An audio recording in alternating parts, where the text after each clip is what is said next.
সৎপাত্র লিখেছেন কবি সুকুমার রায়। শুনতে পেলাম পোস্তা গিয়ে তোমার নাকি মেয়ের বিয়ে। গঙ্গারামকে পাত্র পেলে জানতে চাও সে কেমন ছেলে। মন্দ নয় সে পাত্র ভালো, রঙ দিয়েও বেজায় কালো। তার উপরে মুখের গঠন অনেকটা ঠিক বেচারার মতন। বিদ্যে বুদ্ধি বলছি বসাই, ধনী ছেলে অধ্যবসায়। 19টি বার ম্যাট্রিক এসে ঘাল হয়ে থামলো শেষে। বিষয় আশয় গরিব বেজায়, কষ্টে সৃষ্টি দিন চলে যায়।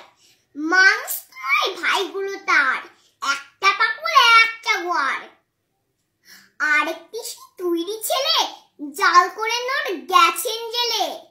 কনিষ্ঠটি তবলা বাজায়, যাত্রা দলে 5 টাকা পায়। গঙ্গারাম তো কেবল ভুগে পিলে জড়ার পাণ্ডু রোগে, কিন্তু তারা উচ্চ ঘর কংসরাজের বংশধর।